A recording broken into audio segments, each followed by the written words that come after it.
Hey guys, gizmoddict here, and today we're gonna check out Google Camera on the Asus ROG Phone 3. So a lot of you guys have requested me for this video. So I was testing the GCam APK and comparing it with the OnePlus 8 Pro. So finally today we're gonna do a detailed comparison of the stock camera and the Google camera on the ROG Phone 3.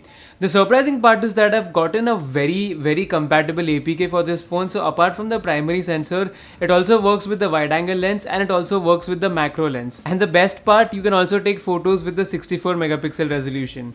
So without wasting any more time, let's get started. But if you're watching my channel for the first time, then please consider subscribing and pressing the bell icon, because a detailed comparison with the OnePlus 8 Pro is also going to come to the channel very soon.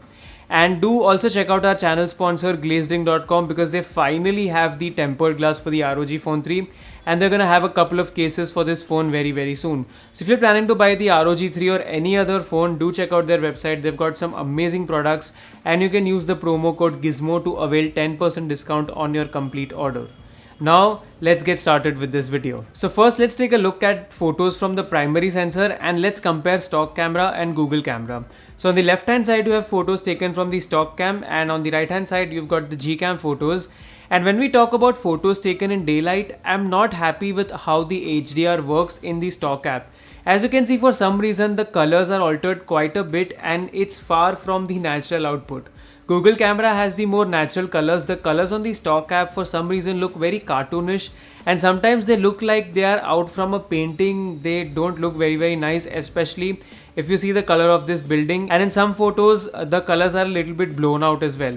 So I did not like that. The colors are much more natural and accurate on Google camera. And another thing that I noticed was that in a lot of these photos, when you zoom in, you get better detailing on the GCam photo in comparison to the photos from the stock cam. So definitely you see an improvement in daylight conditions. The HDR is not that great on the stock app. Like I said, it completely alters the colors and Asus seriously needs to fix that. I also tried with the AI detection off, and even then I used to get these colors. So there's definitely something wrong with the processing, and Google camera on the other hand, as you can see, produces a much natural output. The stock camera also has a tendency to blow things out sometimes, but the dynamic range is overall great on photos taken from GCam. So in daylight we can clearly see the difference, and Google camera photo is better than the stock camera photo. After that, when we move on to the indoor conditions, here once again there is a slight difference in terms of colors. Now you don't get that effect that you used to get in daylight in stock app, but still the colors are a lot more accurate on GCam. As you can see with my CPU, the red is what you see on the GCam photo. So yeah, the colors are good, plus the detailing is more. When you zoom into the photos, in all the photos you will see that Google camera has more details than the stock app, so that's a really good thing. So even in indoor conditions, although there's not a big difference, Google camera is better. Then finally, when we move into the low lighting conditions, here Asus has done a pretty good job with the night mode in the stock app. But still, if you try to compare both of these photos side by side, you will see that the photo taken from GCam is cleaner. It has lesser noise basically, and it also has more lighting in a lot of cases. So the night side photo looks better than the night mode photo from the stock app. So clearly Google camera is going to outperform the stock camera app on the ROG Phone 3 when it comes to the primary sensor. After that, if we talk about the front facing camera, here I felt it was a hit or a miss. In some photos I felt the stock camera looked better, whereas in some other photos I found Google camera to be looking better. The stock camera is also not that great. As you can see in the portrait mode, it has somehow managed to blur some part of my t-shirt as well. I don't know why. The processing is not that great.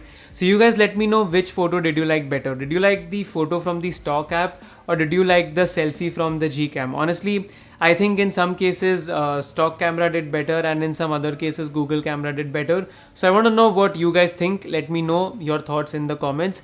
And yeah, I would like to mention that even in the selfie mode you can shoot at full 24 megapixels with Google camera. So that's a good thing. Your selfies are going to come out very detailed. After that, let's talk about support for other lenses. So basically you also have a wide angle lens support, and here I didn't see a big difference. I'm showing you some samples right now. I only could see difference in the night mode, where night side was definitely better than Asus's stock cam, but in daylight I did not see that big of a difference. Where I did see the difference was in terms of the macro lens as well as the 64 megapixel mode. When I talk about the macro lens, photo from GCam has a lot more contrast, the dynamic range is much better, and even the detailing is better in the macro photos from GCam in comparison to the stock app. Although the macro camera is not that great, you are pretty far from the object, at least 4 to 6 centimeters. I feel OnePlus and Xiaomi have put better macro sensors in their phones in comparison to what Asus has done on the ROG Phone 3. After that, if I talk about the 64 megapixel mode, now this is something that I really liked, because if you see the 64 megapixel photo from stock app, the dynamic range is not that great if you see, but the photo from GCam not only has better dynamic range, the detailing is also better, and I really liked 64 megapixel photos from GCam. So if you're on a trip or somewhere, you can definitely use the 64 megapixel mode and take some really nice and detailed landscape shots.